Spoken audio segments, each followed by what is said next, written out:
Hello, everybody. Welcome to Talking with Famous People. I am host Tim. We are with Eric, Lightbulb. Tiff stepped out of the room. We got Barry. A lot of people in the chat room. A total of 10 people here, including myself. We are talking about the development of different types. We have got a few ENTPs in here. Host Eric says he is in the third stage of his four-stage life. Not fully developed maturely, apparently, even though he looks like he's 60 years old. I bet he's 45. Uh, he seems to think that I am seeking uh, acceptance in conversation and relationship, and I do not beg to differ. Uh, I don't know, Eric. Can you re-emphasize what you think about me? Well, I think that you're a way more successful version of me at your age, which is to say, you've learned to curtail the arrogance. You've learned to position yourself as someone who is putting on a learner's hat, which is then you discover later as you're kind of like doing it, you're like, oh, I guess it's actually true. Not that it matters, right? Because Sure. deep down, it doesn't really matter if anything's true or not. It's just how it's positioned. So you're at that stage where you and a lot of people think ENTPs that guy can't be an ENTP, that girl can't be an ENTP because they're too social. They're too like I want to be friends, and depending on who they're around, they might. There's this quality of us is well we can adapt a little bit to be more like the people we're around. So we display a lot of different things, especially at this stage of development. Am I correct that you a person who gets a lot of phone calls and doesn't make a lot of phone calls? Yeah, you can say that my inbox is a whole lot more filled than my outbox. You could say that in one way, speaking or another. You're a happy 19. How old are you? Yeah, you got it. 19, not You're in a, college, but 19. you're a happy, fulfilled ENTP, which is you don't have to do anything to get all your social stuff met. I People come mean, to you. That's how you want it. I was like that in high school, and then I was not like that in college, and it was very hard. I was very I don't know sad. how it is for these other young ENTPs out here, but I will, if I'm alone, I will kind of do a lot of reflecting and think a lot about philosophical stuff, kind of like that. But then when it comes to almost having social situations, when it comes to like thinking about people I'm going to see at work, I don't plan out things to talk about, but we do end up asking a lot of those what if questions while we're talking, when we're shooting shit and stuff like that. It seems to be, I love conversation, but it's not something I look forward to. That's what I'm trying to say. I I remember specifically a point in my childhood. Was like childhood though. I was like probably 8 or 9 years old when my friend said, "Well, what do you want to do? Like, what do you want to do?" And there was one other friend I had who said, like, "Oh, let's talk." And like this friend and I realized on that occasion that sitting down with the intent of talking to each other was something you could do as an activity and position it as that because when you're kids you make a choice to play something and Yeah, you change the thing you're playing. You go through it's serial pretend. yeah. I had that discovery as well with my best friend when I moved to where I live now in Virginia. But right before I moved, we kind of had that epiphany that we could kind of sit down and talk like that. And I moved when I was 12 years old, so I must have been, 10, 11. This is something I think women though do as a natural state of affairs is to say, well, what do you want to do? They don't think that. They go like, would you like to get together? They say, would you like to get together? And what do they mean by that? Well, chat. I'd like to get together and chat. And whereas guys are much more likely to say, even if that's what they want to do, they'll say, here's an activity that we can engage in. And then if they chat, then it just sort of chat incidentally as a comment while they're doing the activity. Depends on what the Yeah, activity is. If it's a chewing gum bubble blowing contest, they won't really be able to chat very well. yeah. I would say I am exploring my NE more than anything.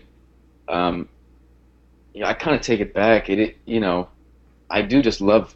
having conversation. I don't know if that was the point I made before, but that extroverted intuition, just kind of going through things with other people, it helps me a lot. I even have a mentor myself, my uncle. He's a pretty successful guy, and I just love to talk to him about life and stuff like that. I love to shoot ideas at him and have them bounce back at me.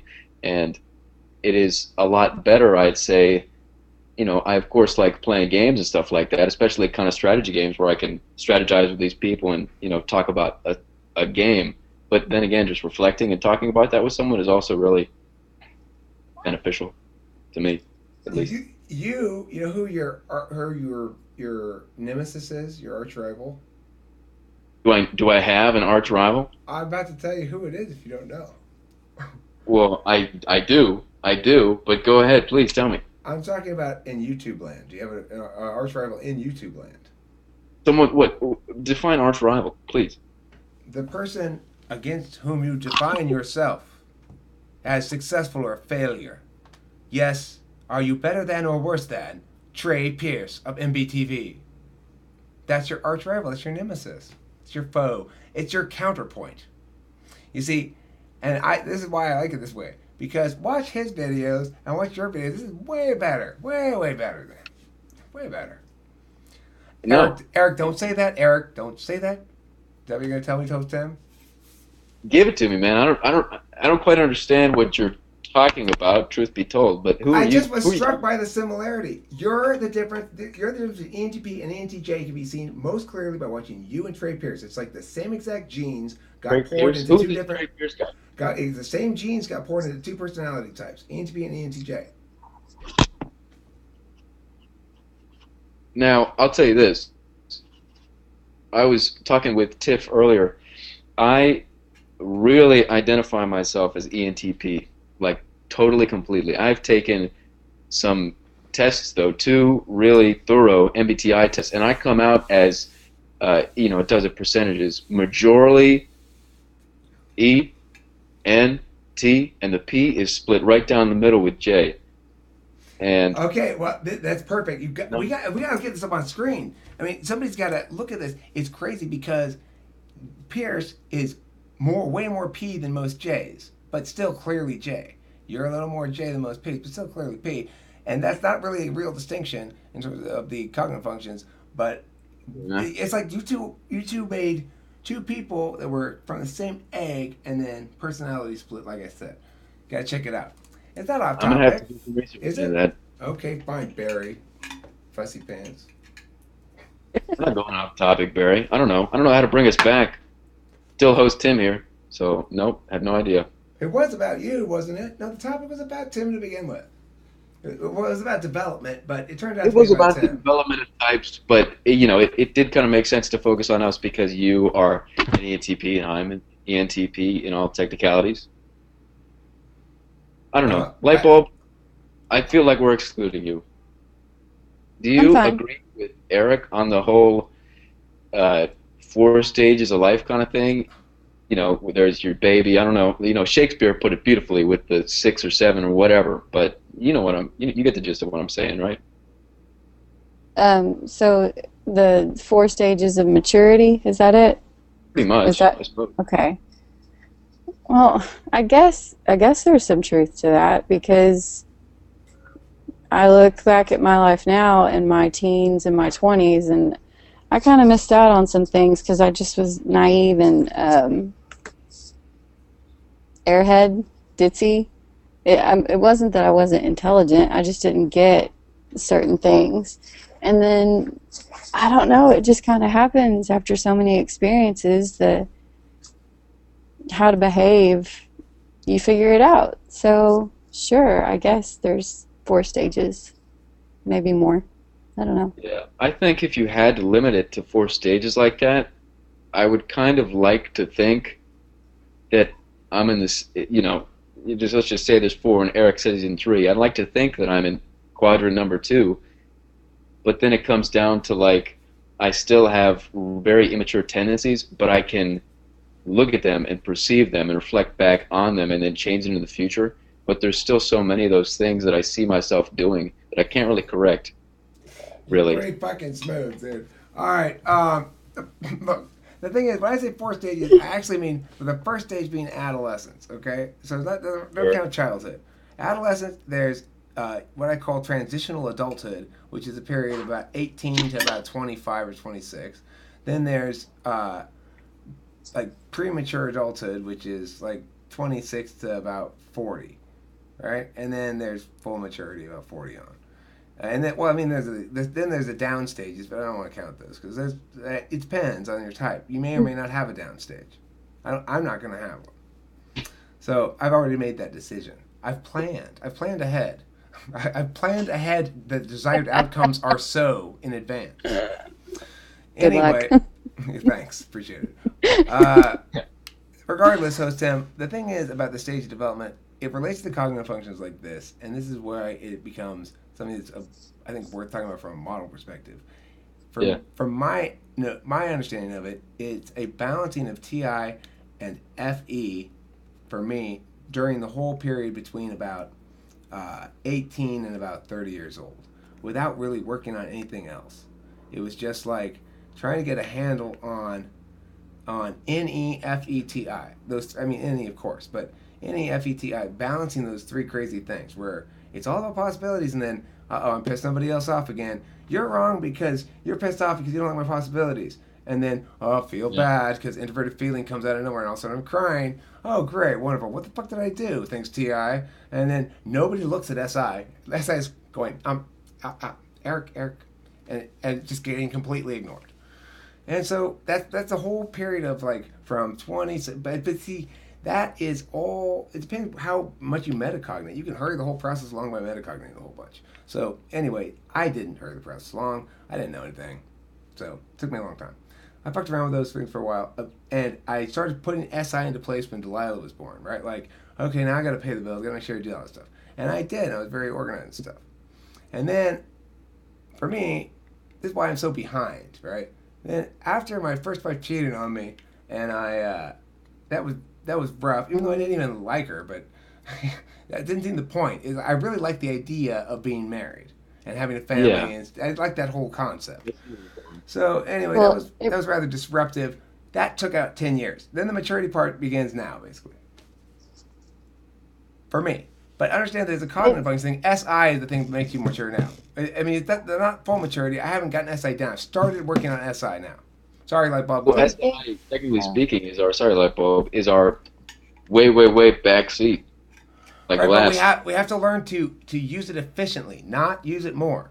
Light bulb, go It's ahead. the final countdown. Well, I mean, yeah, I don't think I'll ever master that, especially if you haven't yet. I don't know. It's not there. It's gone. It's out the window.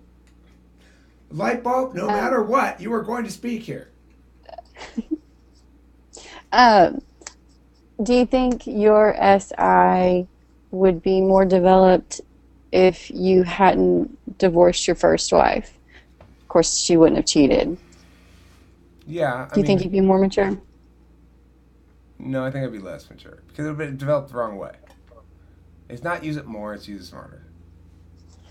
No, not use it more. I mean, to I me, since we have sensing in the fourth function, even though it's two different directions, it seems like if I can just get my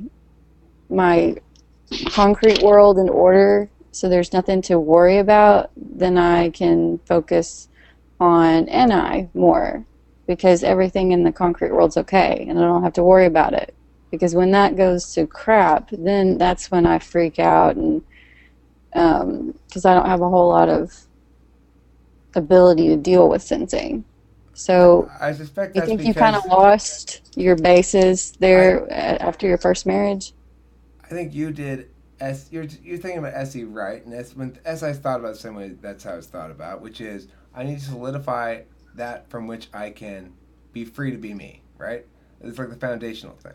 But when you're doing it wrong, like I was in my first marriage, was uh, trying to organize my way out of fundamental wrongness.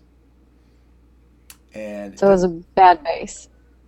I mean, the marriage was bad. The idea of attaining the thing that I had been told I need to attain, of completing the assignment, right? Completing my parents' assignment involved I mean, not that they ever told me this. They always told me you can do what you want.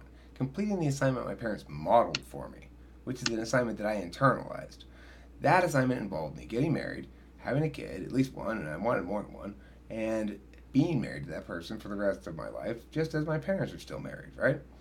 It involved me working so that I could gather more money so I could get a house eventually, and it involved me proceeding down a TE style life path where I know how I'm going to get more rich. It's by this schedule of advancement listed in the union contract, and it's by this putting this much away for your retirement. So I was doing all that shit, right? When the wife cheated, all that ended because I had done what I was supposed to do, And it didn't matter. and it didn't matter at all. In fact, it was worse than it didn't matter. It was a fucking fiasco, and I had done Yeah. everything right. So as a consequence, I woke up and I said, I finally understand what needs to happen. I need to become a meth addict. And I did. And that was a good decision at the time. But it's a decision that you wanna embrace for a while, not a decision you want to embrace for 4 years. At the end of that 4th year, being a meth addict was no longer a viable solution to my problems. So, as a consequence, I ceased to be a meth addict. And then I went back to normal, but it was hybrid normal. I found myself a helper, Candace. And her job was to be my SI, and then I would do whatever I wanted, more or less. Except I would do the work stuff because I didn't know any other way to get money. It never occurred to me that that's a fucking stupid way to get money. And then later on, I became a drunk because it was still wrong. It was still wrong. Mhm. And so then Candace left because she knew it was wrong even though I was clinging to her, right? Why did you leave me? Why do I ask her that? I know the answer. Because it was wrong. She did the right thing. But we fight it because we're clinging to attachments we've internalized. Well, but I have to be in a relationship. Well, I have to get a chick, otherwise I'm a big loser. Oh, well, I have to want to go slay the puss, or people are going to think I'm a fag. That shit. It's all bullshit. I don't know what to say about that. Oh, Eric rants again. Thank you very much, Eric, for extra rants. Tim, take it away. Involve others that you can. Oh, it isn't a rant. And It then isn't a rant. And It's just talking. if you get bored, running out of ideas, just draw it to a close. Oh wait, that's right. I gotta stop it. I was gonna go outside and smoke a cigarette and leave you some space. I'll do that though. I'll come back. If we're still going, I only had a question for host Eric. So, this concludes this episode of Talking with Famous People. I am host Tim. Lightbulb was our special guest, and have a good evening, and a good night, good day, good morning, everything about. I hope Eric will edit this video. Goodbye. But what if he doesn't? Then it'll just keep going, and I'll look like an idiot. You do not look like an idiot. Who cares? I wanted to talk to him about if, continued on the same thing, how and when he found his passion, like what job he wanted to do. Because he was talking about it for a minute, and what function that he thought it was. It kind of, led him to think about it. I think that's hard for ENTPs, and maybe all the NDOMs. I don't know. It's hard for me. some I don't know reason, what the hell to do with my life at all. yeah, I think it's particularly hard for ENTPs because I can vouch for that. to give you a compliment, it's like there's not really anything you can't do. If you, Thanks. it's just if y'all can conceptualize it, and Well, ATP. it's hard to make a decision. Context. It's very hard to make any decision. Yeah.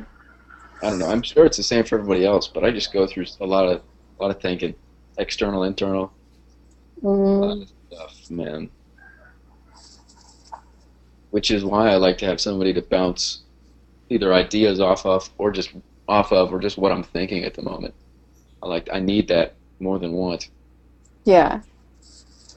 Like if I didn't have it Well, for free, I'd probably pay somebody to do that, and I wouldn't uh, call him a therapist. well, what? Why would it matter if it was a therapist? Is that a bad? Is there a bad connotation to? In my mind, subconsciously, yes, because I said that. But Well, really, I don't think there is consciously. no, I think it's good for indoms to bounce their ideas off of other people because there's something about saying it out loud when it's all in your head. I don't know. It's still too abstract, but when you actually spit it out and talk to someone, there seems to be a connection that's made with what you're thinking and what you're going to execute. So, It's almost like as I'm talking, it kind of starts to click, even though yeah. I've been thinking about it and technically talking to myself in my Mhm. head or even out loud. It doesn't really begin to click until I begin to express it with more emotion. Maybe I'm not too sure about that. It could And be. It could be did my connecting I'm just sorry, did with my your mic body. in? Oh, you're fine. Um, well, it could be just the biological function of making noise and hand movements that somehow that is has an effect. Yeah, Ah, that is very plausible.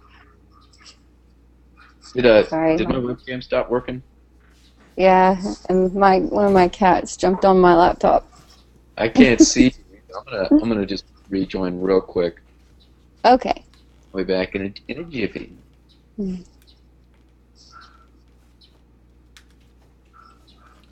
Barry, that's a terrible, terrible instinct. I have it too. It just slows us down. We want to be all original. We want authorship of shit. And webcam is back. There you are. Host Eric, I closed the session even though you were still recording. If you decide to keep the things that we talked about after I closed it out in, I will look like an idiot, as I said in the video. All You're right, too see, worried about what you think. so you're compelling me to edit. I'll watch it and see. I'm sure you seem fine. Thanks for watching. Well,